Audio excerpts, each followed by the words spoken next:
Bomb फेंकने से मना किया था। देखो, आज हमारे पार्टी के लगभग सारे साथी जेल में हैं। किसी को काला पानी की सजा हुई है, किसी को फांसी की। नहीं, मैं भगत सिंह को फांसी लगने नहीं दूंगा। अगर हमें अपने क्रांतिकारी आंदोलन को जिंदा रखना है तो भगत सिंह को बचाना ही होगा।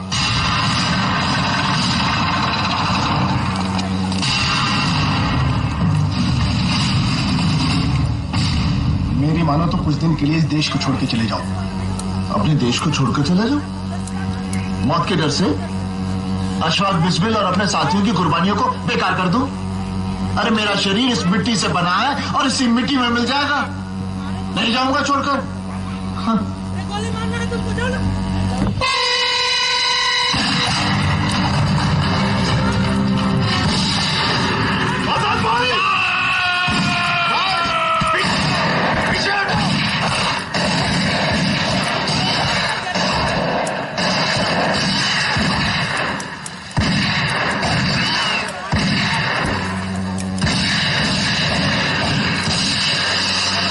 राज, तुम ठीक हो?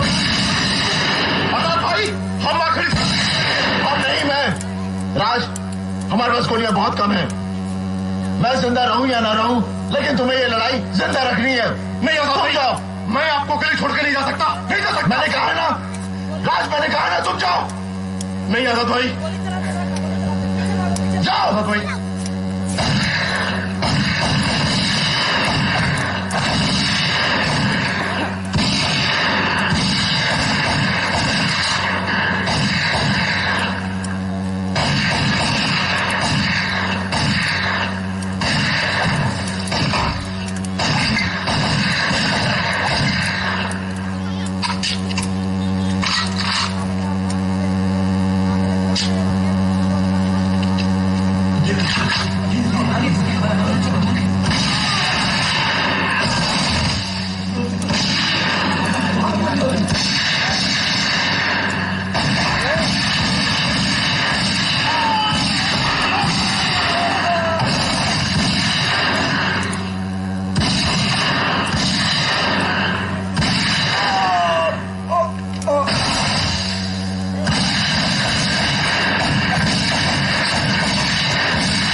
to come.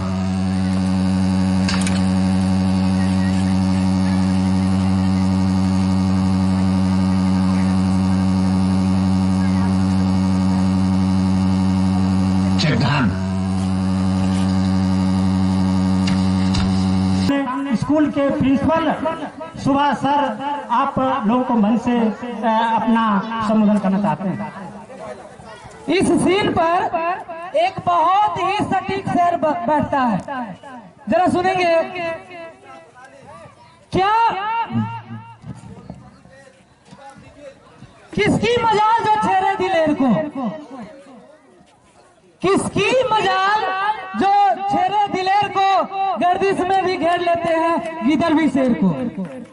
इस सीन में आपने देखा एक चंद्रशेखर आजाद के पीछे कितनी सारी अंग्रेज सेनाएं थी, वो भी मर जाने के बाद भी इतना डर था चंद्रशेखर आजाद का, इतना खौफ था कि मर जाने के बाद भी उनकी आंखों से जब प्राण निकलते हैं, उनकी आंख खुली हुई रहती है, अंग्रेज सिपाही देख करके पीछे भाग जाते हैं। तो कितना खौफ उनके नाम में ही था। चंद्रशेखर आजाद का जन्म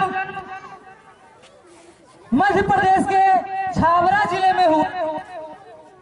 उनकी आर्थिक स्थिति बहुत दयनीय थी।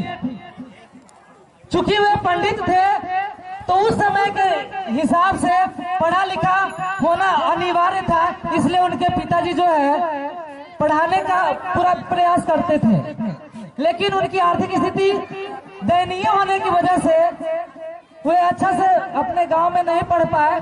तो वे जो है उनके कुछ संबंधी लोग मुंबई जाकर के हीरे जवाहरात की बिजनेस करते थे, तो उनके साथ वे चले गए कहाँ, तो मुंबई, और वहाँ कुछ दिनों तक बिजनेस किया।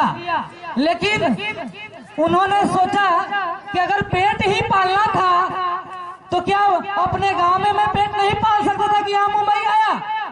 इसलिए उन्होंने देश के लिए आगे चला और बहुत अनेक सारे काम किए। उस समय वे रिपब्लिकन एसोसिएशन में जो कलकत्ता में था, उस समय अलग अलग जो है जितने भी देश हमारे भारत में जितने भी प्रांत थे, सभी प्रांतों में अलग अलग लोग गुट के लोग जो है आगे करते थे।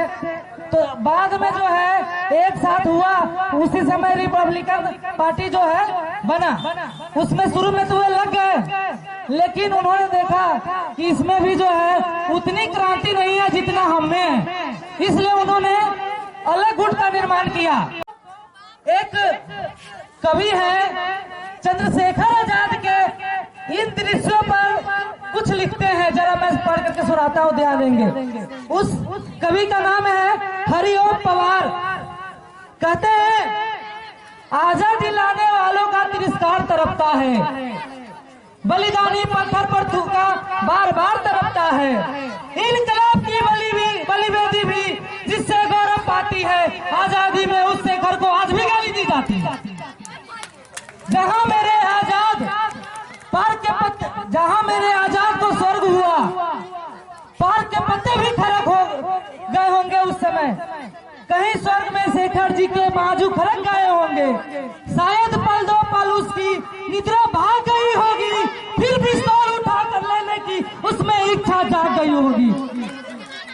जिनके कारण ये भारत आजाद दिखाई देता है, जिनके कारण ये भारत आजाद दिखाई देता है, अमर तिरंगा उन बेटों की याद दिखाई देता है। उनका नाम जुमा पढ़ लो तो पलकों को झपका देना, उनकी यादों के पत्थर पर दो आंसू टपका देना।